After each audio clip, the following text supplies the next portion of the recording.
Right, good afternoon. Now, we've all been talking about the Zimbabwean crisis, and a lot of people have been trying to understand what is the reason for the crisis that we've got in Zimbabwe at this particular time. There are many theories that are being given. The other day I was watching 702 and a Zimbabwean gentleman by the surname of Mwandi Ambira was speaking to Aubrey Masango. And here he was explaining what he thinks the problem in Zimbabwe is. And as he was explaining this problem that he thinks is in Zimbabwe, he began to epitomize the problem that we actually have in Zimbabwe. The problem that we've got in Zimbabwe is one that is being caused by Zimbabweans themselves. The problem that we've got in Zimbabwe is one that is caused by Zimbabweans living in denial. And another problem that we've got in Zimbabwe is the fact that Zimbabweans do not understand their obligations as citizens for their own nation. So I'm making this video for non-Zimbabweans, because I've made so many videos like this for Zimbabweans, but they do not listen. So now I'm making this for those of you that might find yourself in the situation of Zimbabwe, and those Africans that actually want to decolonize their nations, rather than the situation we've got with Zimbabweans that are in love with colonialism. Zimbabwe is the only country on earth that is under US sanctions but pretends like it's not under sanctions. Zimbabwe is the only country on earth that is under US sanctions, but it always likes to act like US sanctions have got no impact on Zimbabwe. Zimbabwe is the only country on earth that has got the same sanctions that were on Iraq, the same sanctions that were on Libya, the same sanctions that brought down Libya and Iraq, but they pretend like there are no sanctions in this country called Zimbabwe. That is one of the biggest problems that is in Zimbabwe that is causing the problems that you see in Zimbabwe. And while Zimbabwe is under these sanctions, that we call war and defense sanctions, according to the definitions given by the Americans, Zimbabweans continue to say they are not under sanctions. Now you need to understand the absurdity of this. Zimbabwe is under the same sanctions that are on South Korea, Venezuela, Iran, and all these other countries acknowledge the sanctions that are on their countries, and they acknowledge the impact that these sanctions have on their countries, but Zimbabweans in their pride continue to say that sanctions are not the problem in Zimbabwe. Zimbabweans will tell you that corruption is the problem in Zimbabwe, but yet nations like Nigeria that have a lot more corruption, nations like India, and even South Africa, they don't have the same problems that Zimbabwe has. The only thing that Zimbabwe has that they don't have is sanctions, but the Zimbabwean continues to say sanctions are not the problem in Zimbabwe. This is the problem we have in Zimbabwe. Zimbabweans themselves are idiots. Zimbabweans themselves are ignorant. Zimbabweans themselves are these fools that think a small little country like Zimbabwe can resist the sanctions that destroyed Libya and Iraq. This is the biggest problem you have in Zimbabwe, is that there's denialism of sanctions that are upon Zimbabwe. And Zimbabwe doesn't have one set of sanctions like Iran or South Korea. Zimbabwe has got two sets of sanctions. Zidera sanctions that stop Zimbabwe from getting loans from the multilateral lending institutions, the IMF, World Bank, International Bank of Reconstruction and Development. Then Zimbabwe has got what are called executive order sanctions. The executive order sanctions are instituted by the National Emergency Act of America and also instituted by the International Emergency Economic Powers Act, which are basically acts of war. One is a warfare that is economic, the other is a warfare that includes military. But Zimbabweans continue to say sanctions have no impact on Zimbabwe. And you will see that even other African countries have gone with the narrative that Zimbabweans have. Even other African countries have accepted the denialism of Zimbabwe because they benefit from Zimbabwe's denial. South Africa benefits when Zimbabwe denies sanctions, because then it can simply say the Zimbabwean government is incompetent, Robert Mugabe was incompetent, and that's why Zimbabweans are coming to South Africa, because South Africa is managed by a smarter people who did not destroy their country like Mugabe did. But yet the issue is Zimbabwe has been at war with the United States under these sanctions, and these sanctions are not only imposed by the United States, but the United States, the Europeans, Canadians, and Australians are united in this isolation of Zimbabwe, destruction of Zimbabwe, so that this country cannot decolonize, and so that an example is made of Zimbabwe for taking its land to stop South Africa from taking land. But as Africans, we are so stupid that we will let another country be isolated by united European countries, all so that we can take the benefits from this isolated country. South Africa has taken the benefit on Zimbabwean sanctions by taking all the people, the colonizers, the Rhodesians, the Europeans that had money in Zimbabwe, those who externalized their monies illegally, those that stole in Zimbabwe, those that stole the resources, those that used slave labor in Zimbabwe. The South African government allowed those people to illegally transfer their money into the South African economy, and then they gave those very same people who had stolen from Zimbabwe citizenship so that they can come and live in South Africa. In South Africa. They were part and parcel of this sabotage that was started by these Western powers. They were part and parcel of accepting what we call money laundering of illegal finances from Zimbabwe into South Africa. That's why South Africa will not accept that Zimbabwe is under sanctions, because they have been complicit in taking stolen funds. But ask yourself, if you stole funds today from the United Kingdom and try to transfer them to South Africa, would the South African government and banking system accept? Would the South African Financial Intelligence Center accept you to transfer illegal funds that you have stolen from the United Kingdom? Or let's even call it illegal funds that you are repatriating, money that was stolen by the British. If you brought it back to South Africa, would the South African government accept that? No, they wouldn't. But they were able to accept funds to be stolen and illegally transferred from Zimbabwe into South Africa for them to have economic benefit from stolen proceeds from Zimbabwe when sanctions and warfare was imposed on Zimbabwe. Now we have got problems in Zimbabwe. The problems of overconsumption without producing enough. We've got problems of corruption in Zimbabwe. But the problem in Zimbabwe is not that.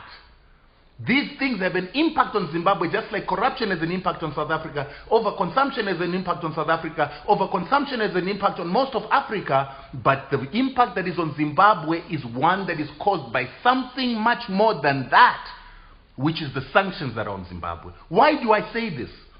Right now you've got Ethiopia being said the best performing country in Africa, the fastest growing economy in Africa. Zimbabwe exports and generates more foreign currency, 3 times more foreign currency than Ethiopia does. They say Rwanda is performing amazingly, but Zimbabwe exports more and creates more foreign currency than Rwanda and Ethiopia put together. So that means that the Zimbabwean economy, even though it's under sanctions, still outproduces the Ethiopian and Rwandese economies. Zimbabwe exports more just in tobacco than what it is that Rwanda exports and what it is that Ethiopia exports. Just in tobacco. This is before we start talking about gold. This is before we start talking about repatriations of professionals that are Zimbabweans that are outside Zimbabwe, who bring in close to $3 billion into the Zimbabwean economy. But while that may be, Zimbabwe still doesn't have a currency. While that may be, Zimbabwe still does not have fuel. And the question is why? Now, if you understand the sanctions that are on Zimbabwe, they are economic, but you've also got military sanctions that are on Zimbabwe that were put in by the National Emergency Act of the United States. This actually allowed the American government to put troops on Zimbabwean soil, because war was imposed on Zimbabwe in 2003 when the government of Zimbabwe, of the United States of America, or George Bush, declared Zimbabwe an unusual and extraordinary threat against national security and economic interests of the United States government. But you need to understand that warfare doesn't only take place when soldiers are on your soil. The economic hitman told us that warfare can take place with spies being put in your country. Warfare can take place with spies of your own nation being turned against the nation and working against your nation. Warfare can take place with sabotage. And in Zimbabwe, we have had cholera outbreaks. The last time we had cholera outbreaks in Zimbabwe was during the Rhodesian War. During the Rhodesian War, the Rhodesian soldiers, in cahoots with the British and American mercenaries and the American and British governments that they were working with, put cholera into our water systems to stop our liberation fighters from fighting against Rhodesia. They also put anthrax, and the greatest anthrax outbreak in the world happened in Rhodesia while our parents were being killed off by anthrax spores that had been put into our water systems by the Rhodesians. That level of sabotage is happening with the cholera outbreaks that we also see in Zimbabwe today. And those levels of sabotage have continued. Warfare can be sabotage. Warfare can be espionage. There are many ways. And in Zimbabwe, it's one country where we've got our opposition members who say that they want Zimbabwe to progress, but they support the economic sanctions in Zimbabwe. When they support these economic sanctions, they ask for the United States to maintain these war and defense economic sanctions on Zimbabwe so that Zimbabwe can be brought to its knees. And when Zimbabwe is brought to these knees, these very same people are the ones that send people onto the street to protest in an attempt to overthrow the government of Zimbabwe. This has happened before in countries where the CIA has financed groups of people.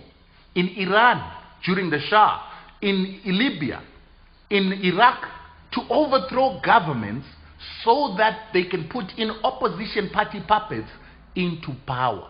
We are seeing the very same things that happened in Iraq, the same things that happened in Libya, and those that happened during the Arab Spring happening in Zimbabwe. Do not be lied to. Zimbabweans are not broke. There's no fuel in the service stations, not because Zimbabweans can't afford to buy fuel. Somebody is buying up the fuel. Somebody is buying up everything from the grocery stores. Somebody with big capital is taking goods out of the market in a country where people actually have money to buy the goods. Zimbabweans have got US dollars to import cars. They're building houses on record levels, cash, not debt. Zimbabweans do not take any debt to build their homes. They don't take debt to buy cars. So Zimbabweans have got money, but there's no product in the service stations, no product in the shops. And people are saying we've imported 45% more fuel this year than we did last year. So where is the fuel going?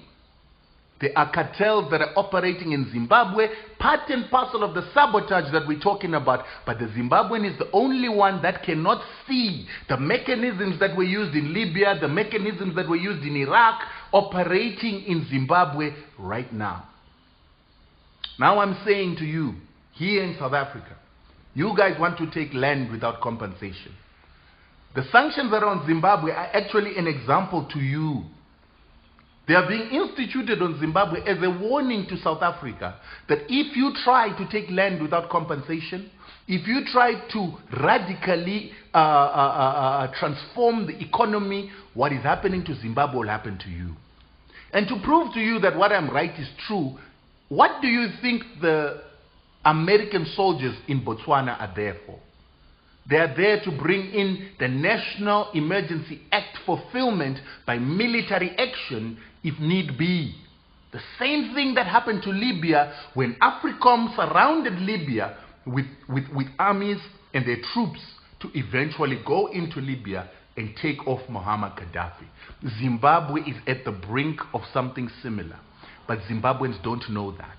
Our opposition parties, our social and civil groups understand that they are being paid by somebody to cause the unrest that is caused by the sanctions that they keep calling for.